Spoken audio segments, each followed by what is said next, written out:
Muy bien. Bueno, el día de hoy vamos a empezar a hablar del tema del miembro superior. Vamos a hablar de miembro superior, que es un núcleo bastante largo, es el tema principal de lo que fue el primer parcial que ustedes rindieron para primer año. Algunos ya están en segundo. Sé que hay chicos que también ya hicieron tercero condicional y sí o sí tienen que sacar la materia ahora. Así que ya muchos la tienen inclusive estudiada y saben que es un tema bastante largo, pero no es difícil. O sea, una vez que ustedes ya le agarraron la mano a la anatomía, estudiarlo de nuevo se hace más livianito, ¿sí? Entonces, ¿en qué vamos a centrarnos ahora?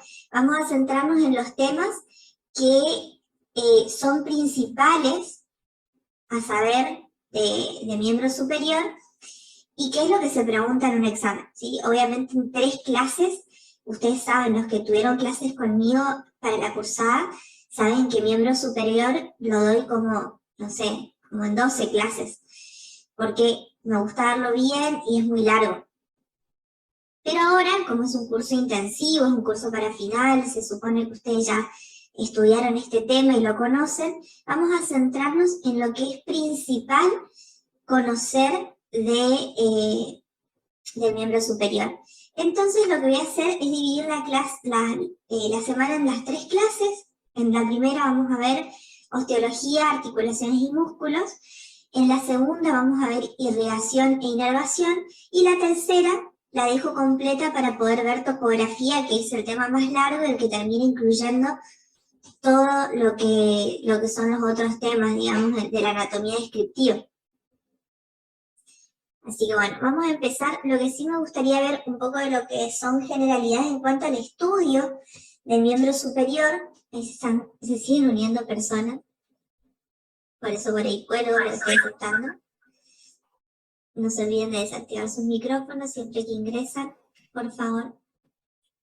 Bueno, si cuelgo es porque estoy aceptando a alguien, o si no, porque estoy cansada, no me colgué. Bueno, entonces, lo primero que les decía que quiero que veamos, no sé qué pasó acá.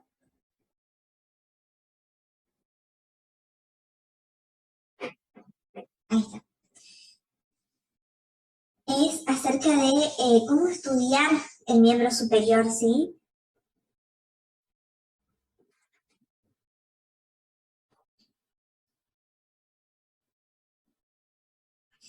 Entonces, el miembro superior.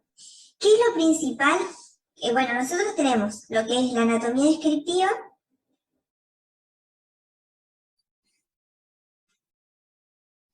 que se va a subdividir en huesos, o la parte de osteología, articulaciones, músculos, desactiven sus micros, por fin, arterias y venas, o irrigación, y la parte de los nervios o inervación, ¿sí? Se ve todo por separado la anatomía descriptiva, ¿sí? De cada uno de esos temas, todos tienen algo importante. Y por último, tenemos la anatomía topográfica,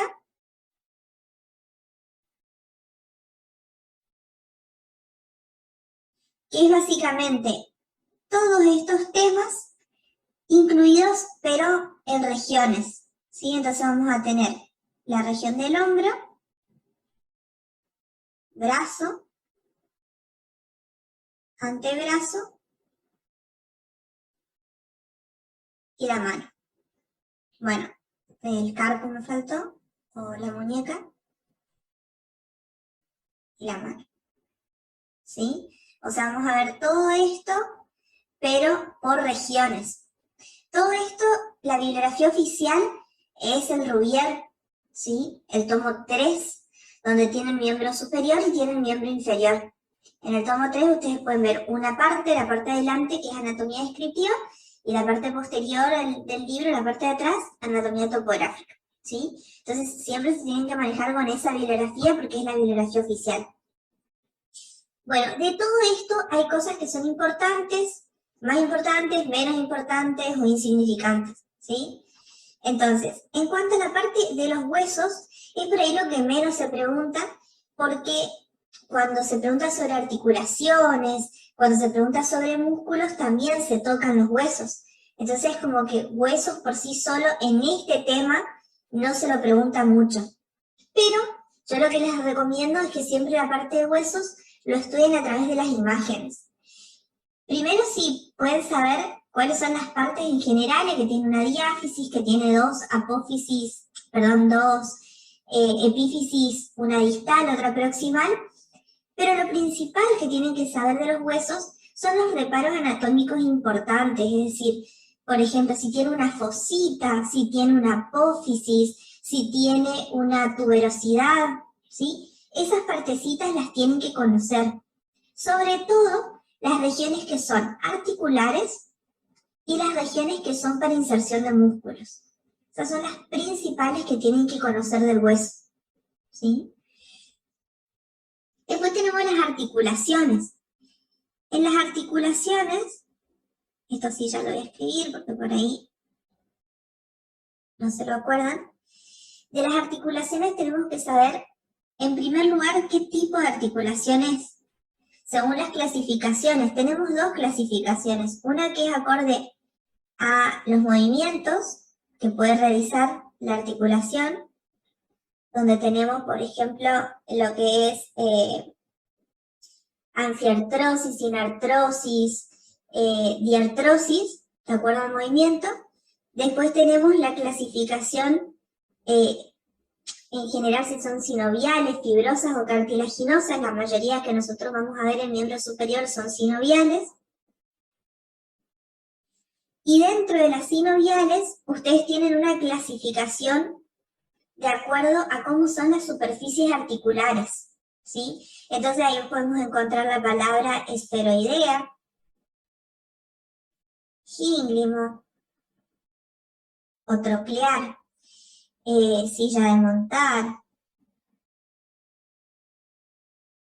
etcétera, etcétera, ¿sí? ¿Dónde pueden encontrar bien resumido esta parte si ustedes no se acuerdan en este momento? En el Tórtora.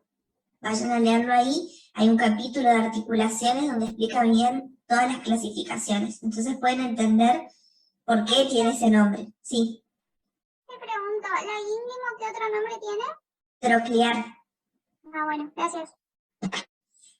Muy bien. Después, lo siguiente que tienen que saber de cada articulación son las superficies articulares.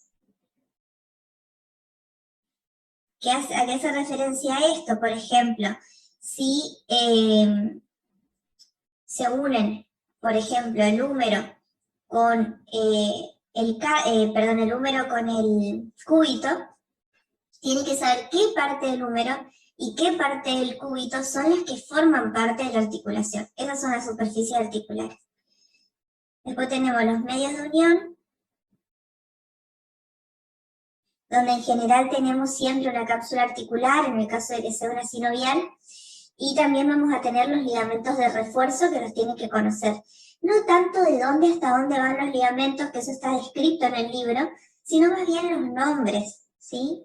Y de última, si hay alguna agrupación de estos ligamentos también, por ejemplo, si hay algunos que son mediales, otros laterales, unos anteriores, otros posteriores, eso sí. Pero no por ahí de dónde hasta dónde se extienden específicamente. Eso no les van a jugar mucho en eso. Y después tenemos las acciones de la articulación, es decir, qué movimientos esta articulación puede realizar, ¿sí? Hay algunas articulaciones que realizan todos los movimientos, que en general son las de artrosis, y después tenemos otras articulaciones que realizan movimientos limitados, ¿sí? Dependiendo de qué articulación, los movimientos que va a realizar. Así que eso también tienen que saber, ¿sí? Y básicamente ese es el esquema para estudiar las articulaciones. Van a ver que el libro está mucho más largo, ¿sí? Entonces van a resumir específicamente estos puntos. Vamos ahora a lo que son los músculos.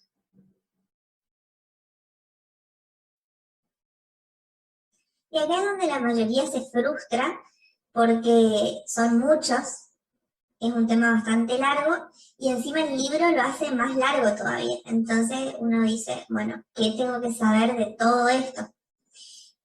Básicamente, de los músculos tenemos que conocer siempre muy bien grupos y planos. Obviamente que de qué región estamos hablando, si es un músculo del hombro, si es un músculo del brazo, del antebrazo, pero además de eso, que es lo obvio, digamos, tenemos que saber bien grupos y planos musculares. Además, tenemos que conocer las inserciones. Las inserciones son todo un desafío, son muchas. Entonces, ¿qué es lo que yo siempre les digo? Hay músculos de los cuales no se preguntan nunca, y hay otros músculos de los que uno sabe que le van a preguntar, y de esos músculos ustedes tienen que saber todo. Ejemplo, estamos hablando de miembro superior. No podemos no saber las inserciones del deltoides, no podemos no saber las inserciones del bíceps, del tríceps, ¿sí? Esas son las principales. Después, en antebrazo también hay algunos que vamos a ir tocando, ¿sí? Cuáles son los flexores, los extensores, eso también. Bueno, tenemos que saber también la irrigación y la inervación de ese músculo. Ustedes van a ver ahora más adelante los power que les voy a mostrar que yo hice cuadros que les van a ayudar a estudiar. Pero, por ejemplo, de la irrigación casi nunca se pregunta, ¿sí? Yo estudiaría la irrigación, pero solamente de los músculos principales de cada región, ¿sí? Y de la inervación sí, es más preguntable, van a ver que en general se agrupan, entonces ustedes pueden decir, bueno, tal grupo muscular o tal plano está inervado por tal nervio, a veces hay alguna excepción, pero por ahí agrupándolos es más sencillo de recordar. La inervación es muy importante, más que la irrigación, ¿sí? Estamos hablando de cada músculo en particular. Obviamente hay que saber la irrigación en general, pero de cada músculo en particular no se pregunta mucho si sepan de los músculos principales. Y por último, las acciones que ese músculo permite realizar. Eso es algo que siempre se pregunta, ¿sí? También de los músculos principales de los que más se preguntan. Pero ustedes vayan sabiendo de todos, por lo menos algo.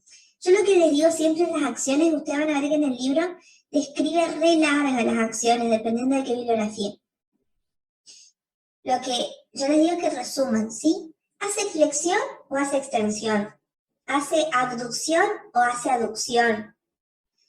No es más que eso. ¿De qué parte? ¿Del antebrazo sobre el brazo? ¿O de la mano sobre el antebrazo? O dependiendo, ¿sí? Pero muy resumida la parte de acciones. Muy resumido, con que ustedes digan, ese músculo es un músculo flexor principalmente, los profesores ya van a estar contentos con eso. Ustedes pueden diferenciar cuáles son músculos antagónicos, ¿sí? Cuáles, por ejemplo, el bíceps y el tríceps son músculos que se antagonizan en cuanto a sus acciones, ¿sí? Todas las acciones son importantes, dependiendo de qué músculo. Estoy nombrando solamente ejemplos, ¿sí? Rotación, supinación, pronación, todas las acciones, dependiendo de qué músculo, cada músculo hace ciertas acciones, ¿sí? Pero siempre así, resumido. Muy bien. Después tenemos la parte de irrigación.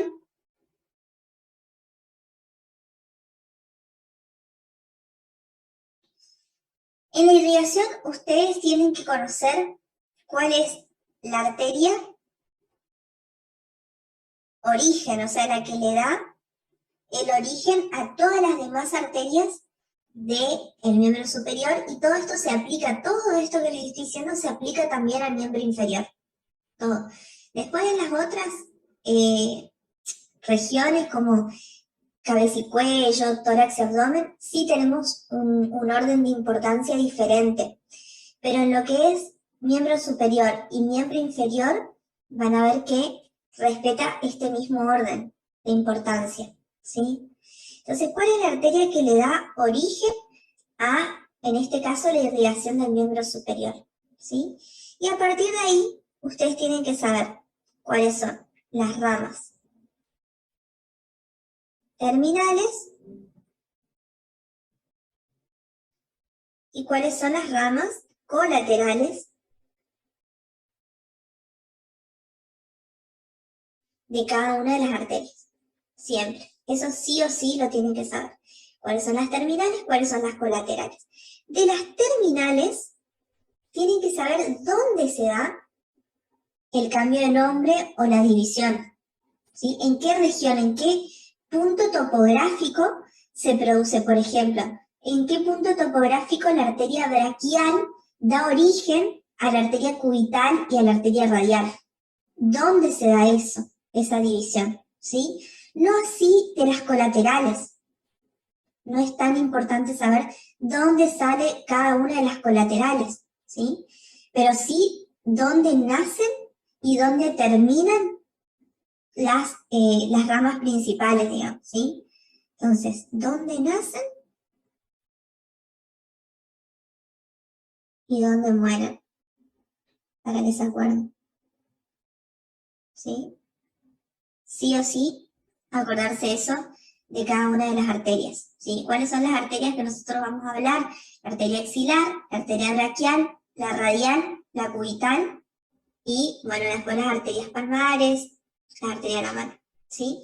Esas son las principales. Después, todas las demás son colaterales. De las colaterales, sepan los nombres y de arterias colaterales de quién son, ¿sí?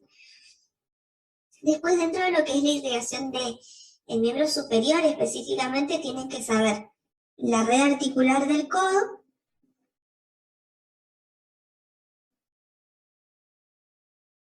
muy importante, red articular del codo, y por ahí es medio un lío, pero por lo menos sepan cuáles son las arterias principales que le dan origen a esta red articular. Y por otro lado, los arcos palmares, ¿sí? Tanto el profundo como el superficial, tenemos dos. ¿Qué tienen que saber de los arcos palmares? ¿Qué arterias lo forman a cada uno? ¿Y cuáles son las ramas que estos arcos palmares dan? ¿Sí? Eso es lo principal que les pueden preguntar. Muy preguntable el tema de arcos palmares. Ok. Luego tenemos la inervación, que ya es lo último de la anatomía descriptiva. De la inervación, para entender inervación, primero tienen que conocer de dónde salen los nervios, ¿sí? A grandes rasgos, cómo es nuestro sistema nervioso, cómo está constituido anatómicamente, de dónde salen los nervios, para poder entender qué es un nervio motor, qué es un nervio sensitivo, qué es un nervio mixto. Estas son cosas que ustedes tienen que conocerla para poder después desarrollar el tema a conciencia y no repetirlo de memoria. Entonces, en cuanto a la inervación, tienen que saber, aparte de esto que les estaba diciendo, tienen que saber la formación de los plexos. En el caso del miembro superior, nosotros tenemos un solo plexo importante y el que se estudia, digamos, que es el plexo braquial, ¿sí? El plexo braquial lo tienen que conocer como la palma de su mano, ¿sí?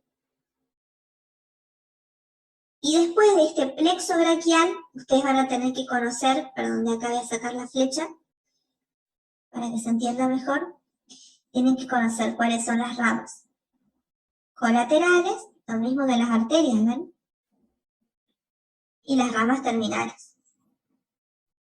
Estas son las más importantes, las terminales, porque son las que se van a ir a extender a lo largo de todo el miembro superior, ¿sí? Entonces, sí o sí, diferenciar cuáles son ramas colaterales y cuáles son ramas terminales. Otra cosa que tienen que saber de las ramas, tanto de las terminales como de las colaterales, cuáles son motoras, cuáles son sensitivas y cuáles son mixtas. La mayoría van a ver que son mixtas, ¿sí? Son nervios mixtos. Pero hay algunos que son exclusivamente sensitivos, que los tienen que conocer, ¿ok? Bien. Y otra cosa que tienen que saber de estas ramas terminales es qué estructuras inervan. Cuando estemos hablando de la parte sensitiva, van a tener regiones, por ejemplo, inerva la cara interna del muslo, ¿sí? Van a ser regiones cuando habla de inervación sensitiva, porque es una inervación de la piel, ¿sí?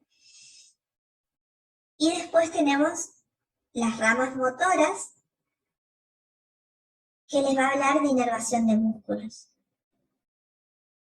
y de arterias también a veces, pero lo principal es qué músculo inerva cada una de estas ramas terminales del plexo braquial. Que si ustedes se ponen a recalcular un poquito, van a ver que acá, yo les dije que tenían que estudiar qué nervio inerva cada músculo. Y nos volvemos a encontrar con lo mismo acá, ¿sí? Entonces ustedes lo pueden estudiar de atrás para adelante, de adelante para atrás, pero en sí es lo mismo, ¿sí? ¿Qué nervio inerva cada músculo o qué músculo es inervado por cada nervio? Es lo mismo, ¿sí? Muy bien, ¿hasta acá alguna pregunta?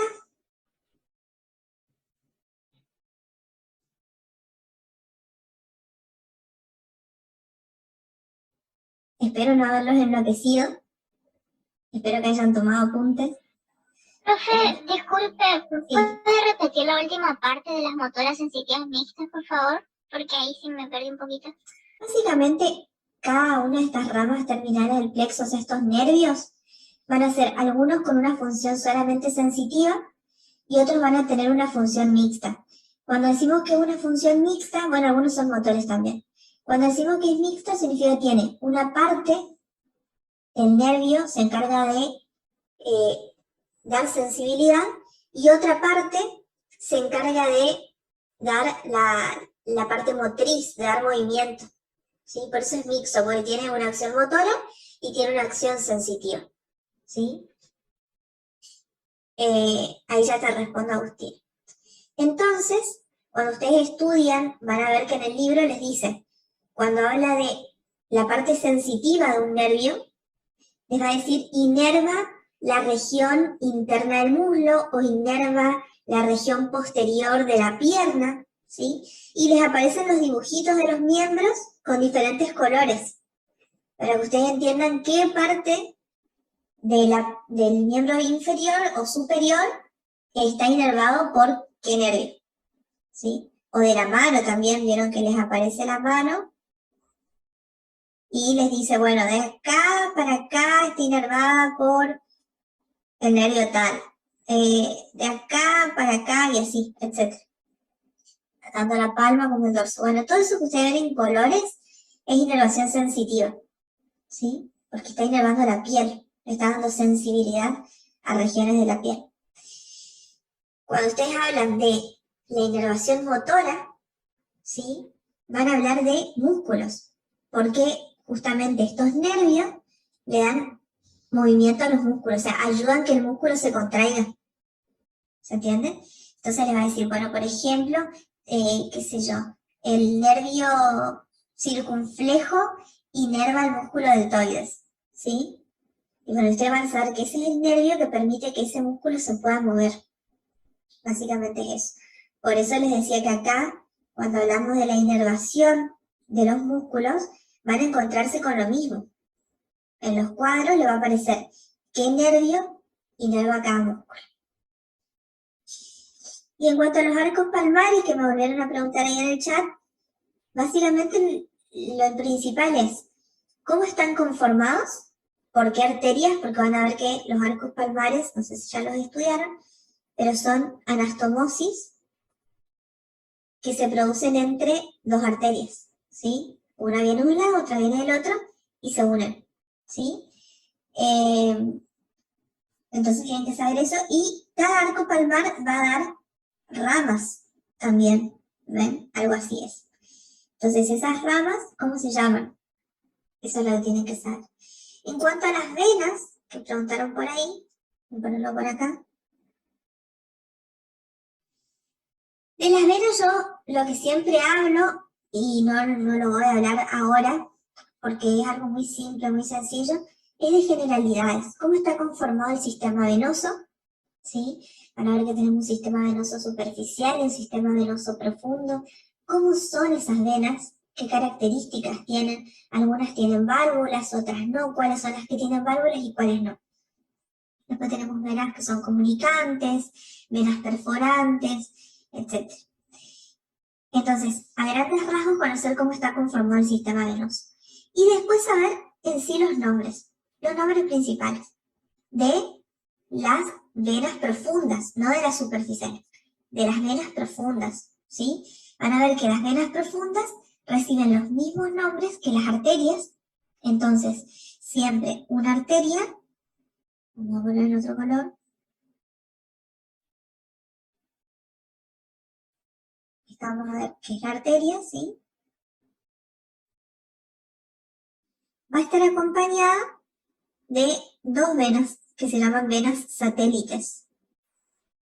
Esas venas satélites, que son venas profundas, reciben el mismo nombre que la arteria. O sea, si tenemos la arteria braquial, vamos a tener dos venas braquiales.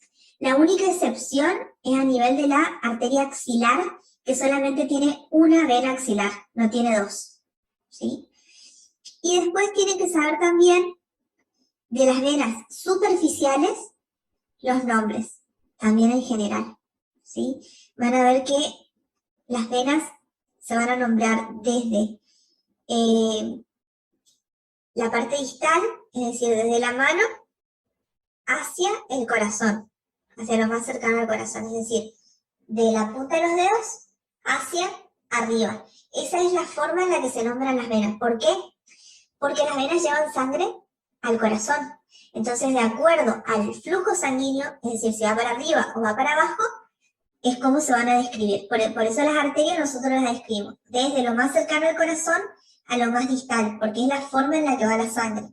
En cambio, las venas las describimos de la parte más distal a la parte más proximal, porque es el viaje que hace la sangre, ¿sí? Entonces, sepan los nombres de las venas principales. En el miembro superior tenemos la basílica y la cefálica, son las principales venas. Y bueno, después tenemos la M venosa, que la vamos a nombrar un poquito en la parte topográfica, pero no hay mucho más que eso, ¿sí? Venas es un tema que en general no se pregunta nunca, a ver, ¿sí? Así que sépanlo para ustedes, para más adelante, para cuando tengan que estudiar, qué sé yo, ¿cómo es esto? Patologías relacionadas al sistema venoso, una trombosis venosa profunda, un TEP, ¿sí? Tromboembolismo pulmonar o la formación de varices, ¿sí? Pero no les sirve para mucho más que eso. Muy bien.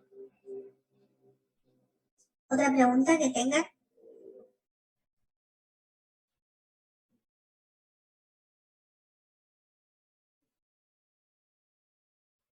Bueno, vamos entonces a la parte que nos interesa. Para ver que tengo estos Power, ya se los subí en la carpeta de Drive también para que los tengan. Son los nuevos, digamos. Algunos ya lo tienen, me parece. Y bueno, vamos a ir viendo de a poquito esto. La osteología, como les decía, no me voy a detener mucho, ¿sí? Vamos a ver lo que son las generalidades de la osteología. Fíjense, esta es una imagen de Rubier que me gusta mucho. ¿Por qué? Porque Rubier te muestra, en esta imagen, te muestra principalmente cómo está formado el hueso, te lo muestra en diferentes caras y te muestra cuáles son las estructuras que uno más tiene que conocer, con los nombrecitos acá, por ejemplo, qué sé yo, esto, rugosidades del deltoides, estoy agrando para que ustedes lo vean mejor. ¿Ven? Bueno, entonces nosotros sabemos que en esa zona se va a insertar el deltoides, ¿sí? O las extremidades, ¿qué extremidad es esta? Por ejemplo, esta es la cara articular external, acá tenemos la extremidad acromial, etc. Sí, lo ideal es aprender con las imágenes, es lo mejor que hay. Y si ustedes tienen la capacidad de dibujar, mejor todavía, porque ahí no se lo olvidan más. Los huesos se estudian con los dibujos, sí o sí, o con las imágenes en su efecto, siempre. Bueno, entonces, como les muestro, esta primera imagen me muestra las partes que tiene el hueso, ¿sí? Y en la segunda imagen, que es esta, el Rubier me muestra las zonas donde se insertan los músculos. Eso está genial, muy bueno, porque entonces ustedes saben, bueno, en lo que es la extremidad acromial, vamos a tener principalmente lo que es la inserción del trapecio y la inserción del deltoides, ¿sí? Entonces así ustedes se van acordando, ¿sí? Lo que más cercano a la extremidad external, vamos a tener al esternocleidomastoideo y también en lo que es el borde anterior, vamos a tener al pectoral mayor, ¿sí? Entonces de esa forma ustedes se van a ir acordando mucho más fácil que agarrar y leer palabras y palabras y palabras, ¿sí? Después cuando ustedes van a leer músculos y les va a decir, bueno, el trapecio se inserta en tal lado y en tal otro, y ustedes van a decir, ah, sí, porque yo ya lo estudié esto cuando vi los huesos. Entonces se van a ubicar mucho mejor.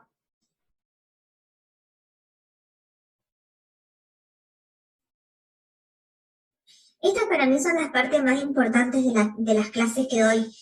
El poder guiarlos en el estudio, porque, a ver, yo les voy a hablar de los músculos, vamos a charlar y todo, pero es algo que tiene mucho que ver con el aprendizaje personal, de cómo uno lo quiere estudiar, de cuánto tiempo le dedica a las partes que más le cuestan.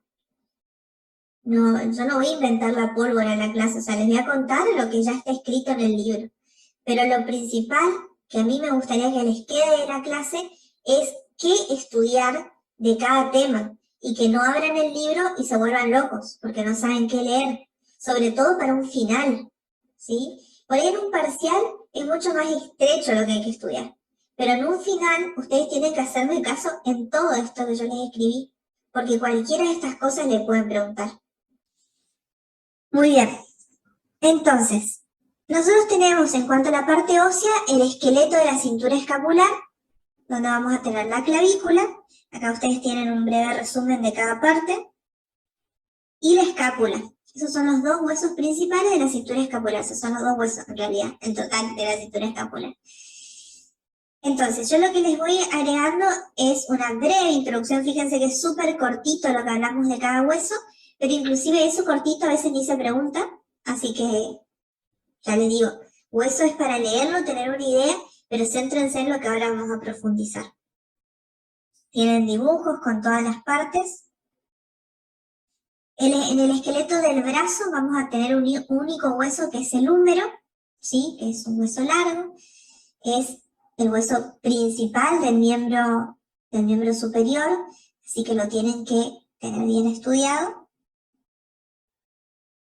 Tiene muchas partes. Después tenemos el esqueleto del antebrazo, donde vamos a tener al cúbito y al radio, que son huesos más chicos que el húmero, y que se van a articular con este, formando los huesos del antebrazo, la parte ósea. Ese es el radio. Después el esqueleto de la mano, donde acá ustedes tienen que distinguir 3 grupos óseos distintos: el carpo, el metacarpo y las falanges. El carpo es lo que nosotros le denominamos la muñeca, ¿sí? Y es por ahí los nombres más difíciles de recordar, que son los huesos del carpo, que son 8 huesos que están ubicados en 2 hileras. Después tenemos en el metacarpo, que sería la parte de la palma de la mano, donde tenemos 5 huesos metacarpianos, y después las falanges, ¿sí? Que son básicamente la parte ósea de los dedos, ¿sí? Donde tenemos en general 3 falanges por dedo, excepto en el dedo, le quiero decir dedo gordo, pero no es dedo gordo, en el primer dedo, que tiene solamente 2 falanges. Muy bien.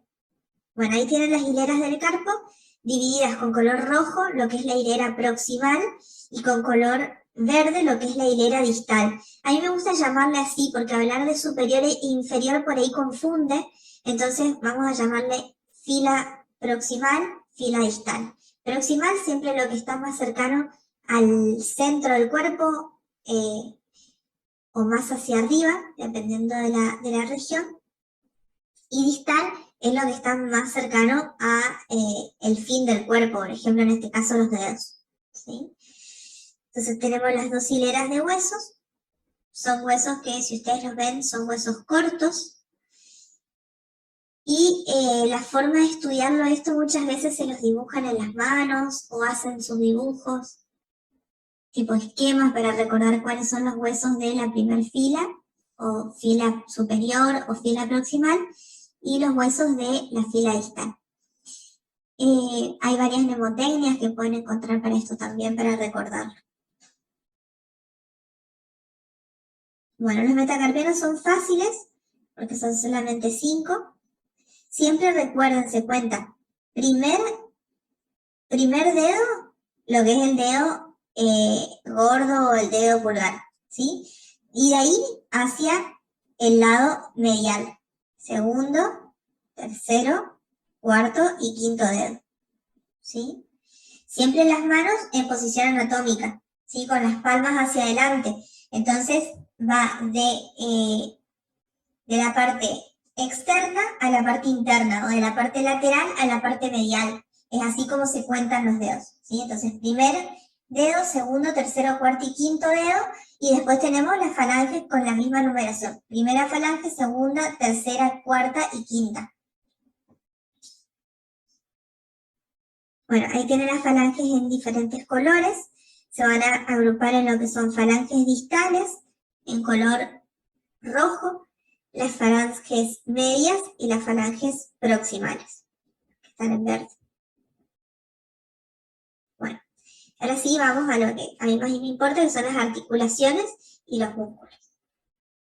Bueno, acá ustedes tienen una breve introducción de los tipos de articulaciones. Fíjense, tenemos articulaciones fibrosas, cartilaginosas y sinoviales. También les puse acá una breve definición de lo que son las articulaciones. Y bueno, van a ver ejemplos de cada una de estas. Por ejemplo, las articulaciones fibrosas, los huesos se van a mantener unidos mediante tejido conectivo denso y regular. Y un ejemplo de ello son las suturas del cráneo. ¿Sí? Acá pone el ejemplo de la sutura coronal, pero en realidad todas las suturas del cráneo son articulaciones de tipo fibrosa, y generalmente son articulaciones que no tienen movimiento, ¿sí? Son articulaciones sin artrosis, dentro de la clasificación de la sinartrosis. Tengo la nariz un poco tapada, así que no me escucho muy bien. Bueno, después tenemos las articulaciones cartilaginosas, ¿sí? Que son articulaciones donde, como su nombre indica, los huesos se van a unir por medio de cartílagos, ¿sí? Hay muchas articulaciones cartilaginosas en el cuerpo, pero el ejemplo que aparece acá son las placas epifisarias de crecimiento. Esto es importante que lo conozcan ya de paso. Fíjense, este es un fémur, ¿no? Acá tenemos lo que es la cabeza del fémur. Estas son las los trocánteres, ¿sí? Trocánter mayor, y todo esto forma lo que es la epífisis del hueso, ¿sí? Bueno, en la parte de la cabeza, fíjense acá, y en la parte de el trocánter, tiene espacios de cartílago, ¿sí? Esos espacios se llaman placas epifisarias de crecimiento. ¿Quiénes van a tener estas placas? Los niños, ¿sí?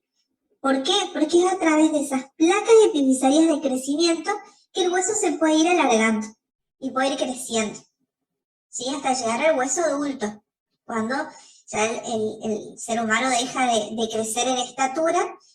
Entonces ahí es donde las placas epifisarias de crecimiento comienzan a desaparecer.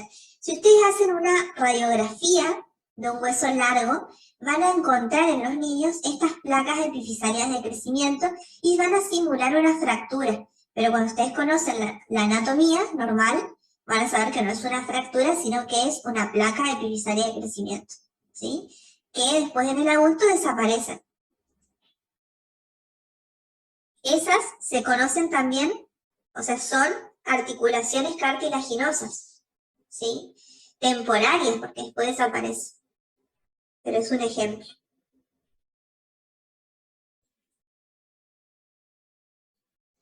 Muy bien, y por último las que más vamos a ver en clase, que son las articulaciones sinoviales, que se llaman así porque tienen como característica distintiva una cavidad sinovial entre los huesos que se articulan, ¿sí? Un ejemplo que tenemos acá, este no es así, ¿cómo les puedo decir? Una articulación específica, ¿sí? Sino que es un dibujo de una articulación sinovial en general, ¿sí? Entonces tenemos las dos superficies articulares, ya de paso vemos un poco cómo está conformada una articulación. Estas son las superficies articulares, ¿sí?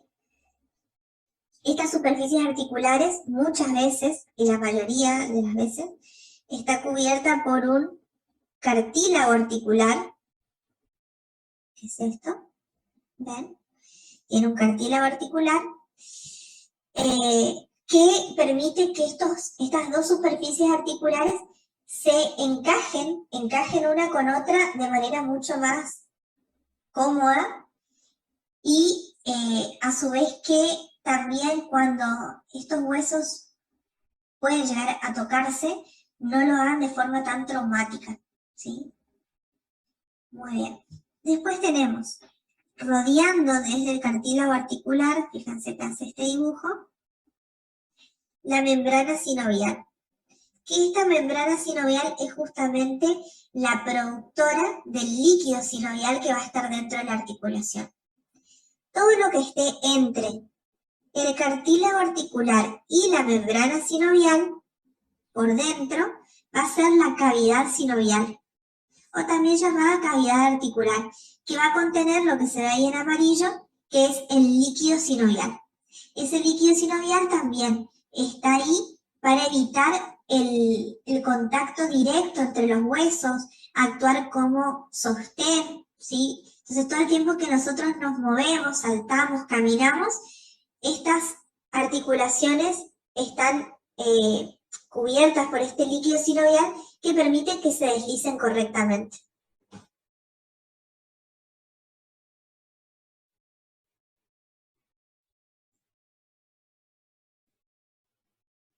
Entonces, básicamente esta es la forma básica de las articulaciones que nosotros vamos a ver a lo largo de la clase, ¿sí?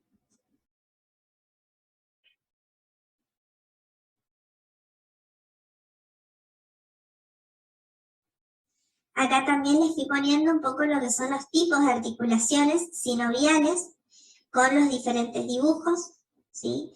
Cuando una articulación es artroidea, trocoide, gínglimo, etc., fíjense que tienen, en un lado, tienen un esquema, mostrando con un esquema cómo es la articulación, y después del lado tienen un ejemplo de una articulación.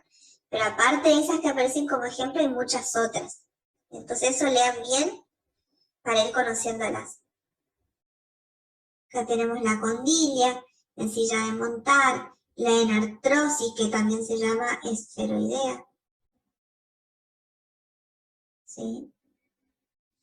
Muy bien. Y ahora sí vamos a las articulaciones del miembro superior.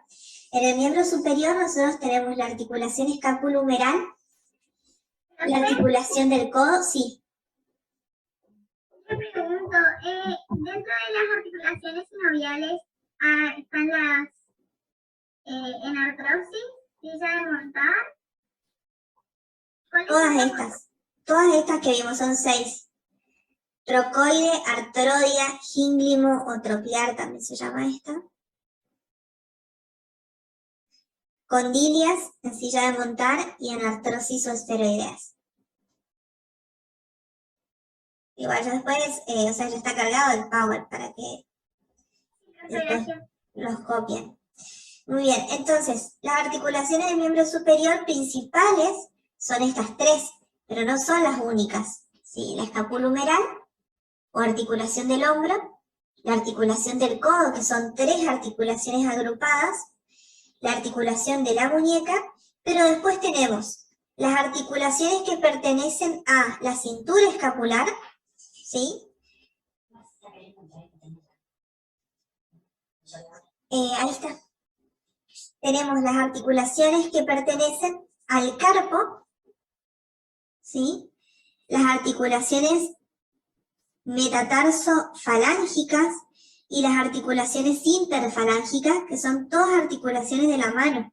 Son muchas, ¿sí?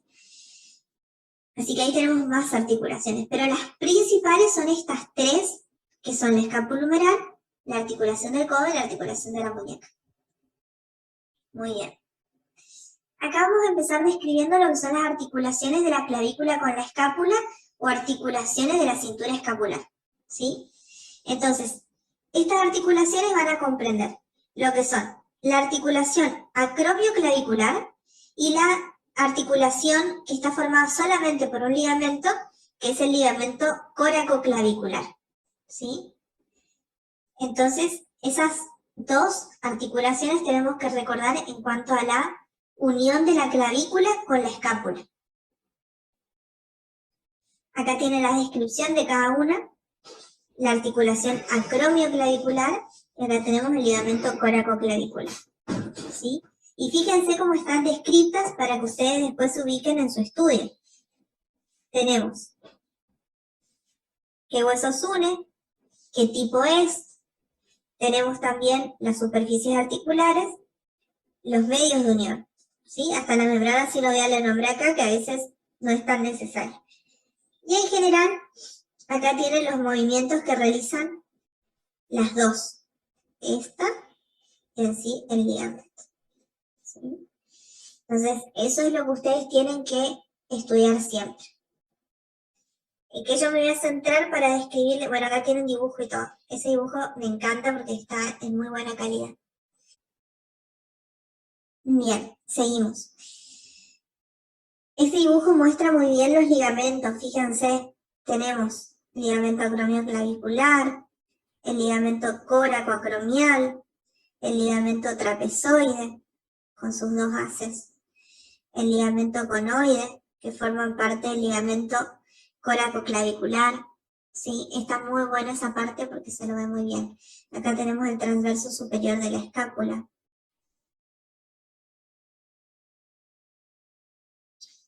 Dice Mariana, profe, ¿es importante saber específicamente dónde se inserta la cápsula articular en cada hueso? No. Lo que ustedes principalmente tienen que saber es que si el hueso, o sea, esa articulación, tiene una cápsula articular o no. Eso es lo principal, ¿sí? Nada más que eso. Muy bien. Después tenemos los ligamentos propios de la escápula, ¿sí? ¿Por qué se llaman ligamentos propios de la escápula y también forman parte de esto que son articulaciones de la cintura escapular? Pero ya les digo, son ligamentos únicos, o sea, no hay superficies articulares acá. Estos ligamentos se llaman propios de la escápula porque están uniendo la escápula consigo misma, básicamente, ¿sí? Entonces tenemos el ligamento coracoacromial, el ligamento transverso superior de la escápula, el ligamento transverso inferior. En este dibujo que vemos acá tenemos dos. A ver. Acá está. El coracoacromial, ¿ven? Está uniendo la apófisis coracoides con el acromión. ¿Se dan cuenta? Son dos partes de la escápula. Por eso son ligamentos propios de la escápula. Acá se puede ver, como lo había marcado hoy, el transverso superior de la escápula y el que no vemos es el transverso inferior. A ver si por acá se lo ve. ¿Por qué estaba por detrás? Acá también tenemos el transverso superior. Bien. No se lo ve el inferior. Pero sí son esos tres, ¿ok? Y por eso se llaman propios de la escápula. Unen la escápula consigo misma. Bueno, y en esta sí me voy a detener y la quiero describir bien porque es de las articulaciones principales del miembro superior, que es la articulación escapulohumeral, ¿sí? Esta es una articulación de tipo diartrosis. ¿Qué quiere decir eso? Que tiene mucho movimiento. Básicamente es eso. En realidad es de las articulaciones más móviles de nuestro cuerpo, junto con la articulación de la cadera, ¿sí? Mucho más móviles que la articulación de la rodilla, más móvil que las articulaciones del codo, etc. Tienen mucho movimiento. De tipo artrosis, ¿sí? O esferoidea, donde tenemos una superficie en forma de esfera, que es la cabeza del húmero, y después tenemos otra superficie que va a sostener a esta esfera, que es en sí la cavidad glenoidea de la escápula, ¿sí? Ahí tenemos las superficies articulares. La cavidad glenoidea de la escápula, el rodete glenoideo y la cabeza del húmero. ¿Qué es el rodete glenoideo? Esto que vemos acá en amarillo, ¿sí? ¿Y para qué está eso? Para hacer que estas dos estructuras, estas dos superficies articulares, puedan encajar correctamente, ¿sí? Básicamente lo que hace el rodete glenoideo es extender más la superficie articular de la escápula, ¿sí? La hace más amplia y hace que la cabeza del húmero pueda encajar correctamente, ¿ok? Entonces el rodete glenoideo se lo considera una superficie articular, junto con las partes óseas. Eso es importante tenerlo en cuenta a la hora de una pregunta como ¿cuáles son las superficies articulares de la articulación escapulohumeral? ¿Sí? Recuerden que son tres, no dos. Muy bien. Después tenemos los medios de unión, ¿sí? Como toda articulación sinovial tenemos una cápsula articular, ¿sí? Y después tenemos los que son ligamentos de refuerzo. Siempre recuerden, estos se llaman ligamentos de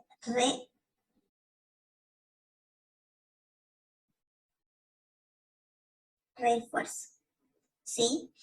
Entonces vamos a tener el ligamento coracohumeral, que va desde la apófisis coracoides al húmero, que es este blanco. Después tenemos el ligamento coracoglenoideo,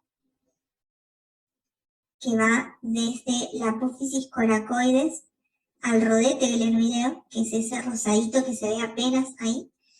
Y después tenemos los ligamentos glenohumerales, que son tres, y que se van a extender desde el rodete glenoideo al húmero. Acá se ve el superior, ¿sí? Acá tenemos el medio, y acá tenemos el inferior, ¿sí? Y después tenemos un ligamento accesorio que se ve acá, que es el ligamento transverso, humeral transverso o ligamento de Gordon-Brody, ¿sí? Que es ese que se ve ahí como un acordeón. Muy bien. Esos son entonces los medios de unión. Y en cuanto a los movimientos de la articulación, tenemos movimientos de todo, porque la articulación hace todos los movimientos. Entonces vamos a tener flexión y extensión, abducción, aducción, rotación externa, rotación interna, y la unión de todos estos movimientos, que es la circunducción, ¿sí? Que es lo que está haciendo acá, de girar el brazo, digamos. Se llama circunducción. ¿Qué es lo que ustedes tienen que saber acá? Esto acá, no le den bola, ¿sí? Pero lo que ustedes tienen que hacer foco es, cuando ustedes vayan a leer la semiología, del miembro superior, en el Navarro, les va a decir, dependiendo de la articulación, qué movimientos realiza. Entonces le va a decir flexión, por ejemplo. Bueno, flexión. Y les va a dar un grado de movimiento, que es el que ustedes van a evaluar en la semiología. Les taché esto porque este es de otra bibliografía, se puede haber diferencias, ¿sí? Así que ustedes céntrense en lo que dice el Navarro para estudiar los grados de movimiento de las articulaciones, ¿sí? Es el capítulo 7, si no me equivoco, en Navarro, ahí tienen todo. Bueno, acompañando a la articulación escapulohumeral, algo muy importante es el manguito rotador, ¿sí? El manguito rotador es un conjunto de músculos se llaman periarticulares, que van a estar reforzando a la articulación escapulohumeral y acompañándola en sus movimientos. Y algo importante a saber de esto es que estos músculos periarticulares tienen probabilidades de lesionarse porque justamente tienen mucho movimiento junto a la articulación, y sobre todo, por ejemplo, en personas que realizan un deporte donde necesitan usar el hombro, ¿sí? Por ejemplo, tenis, pádel, vóley, ¿sí? O también en personas ancianas por un desgaste en el paso del tiempo, también se pueden lesionar estos músculos, ¿sí? Estos músculos que forman el manguito rotador, y que es una pregunta de examen de siempre, son el subescapular, el músculo supraespinoso, el músculo infraespinoso y el redondo menor. Estos 4 músculos pertenecen a los músculos del hombro, ¿sí? Pero, o sea, el hombro tiene más músculos, solamente que estos 4 específicamente forman el manguito rotador.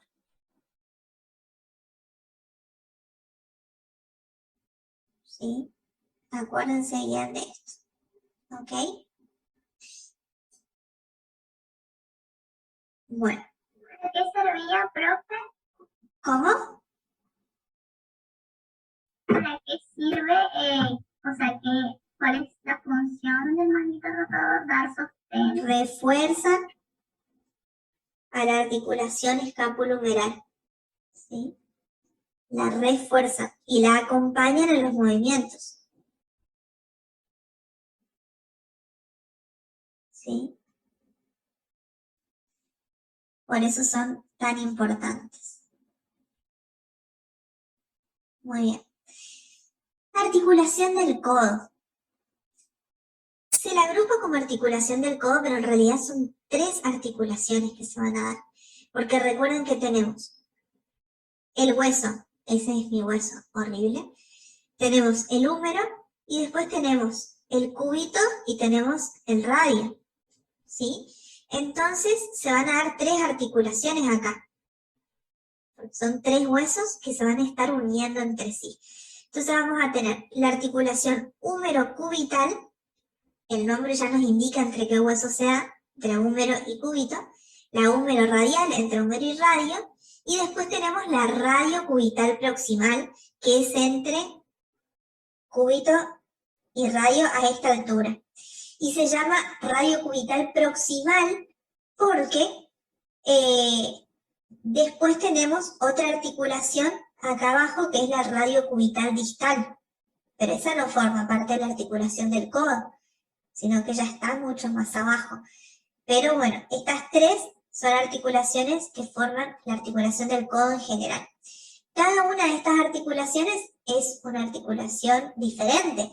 Entonces la húmero-cubital va a ser de tipo gínglimo-troclear, la húmero-radial es de tipo esferoidea o en artrosis, y la radiocubital proximal es de tipo trocoide. ¿Sí? Son tres articulaciones sinoviales, pero cada una con un tipo diferente. Bueno, y ahí la podemos ver, ¿sí?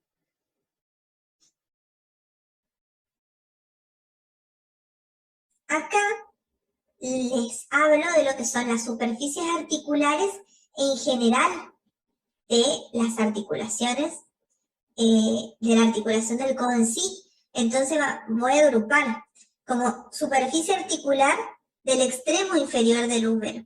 ¿Qué tenemos en el extremo inferior del húmero?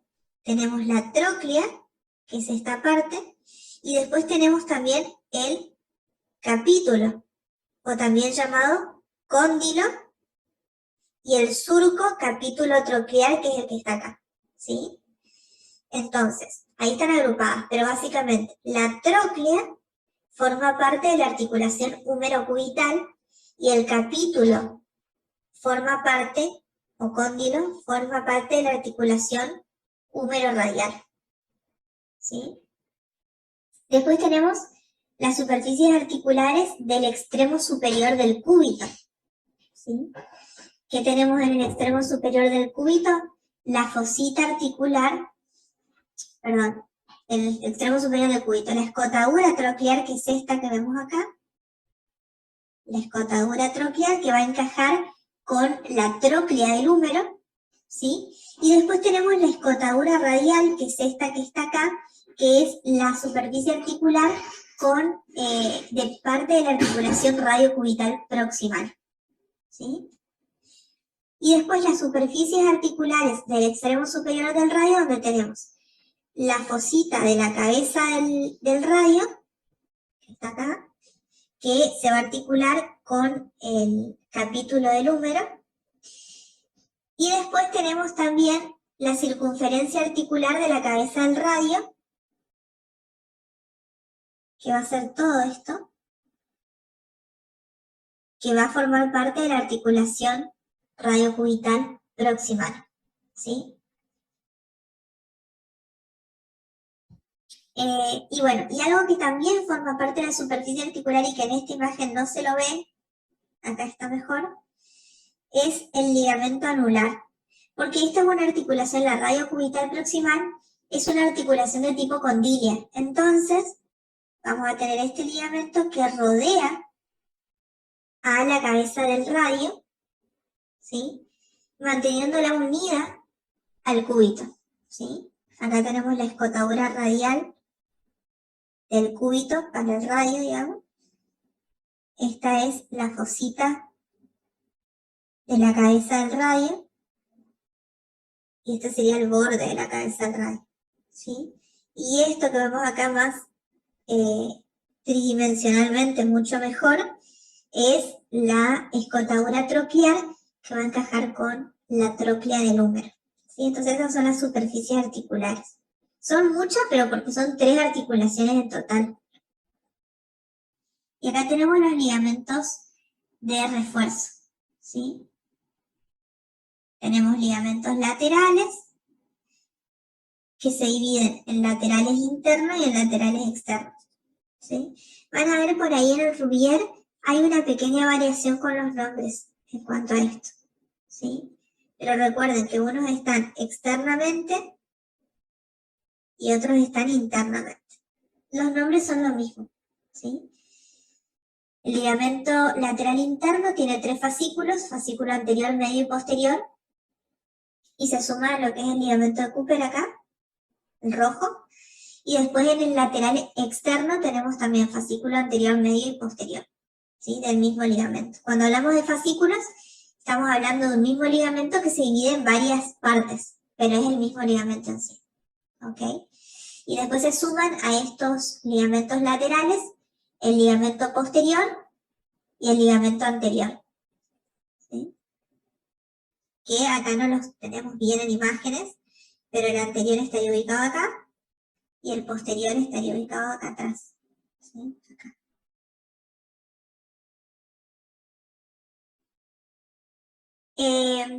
Pueden hablar solamente, nombrarlos así como los tenemos acá. Estoy respondiendo a la pregunta del chat.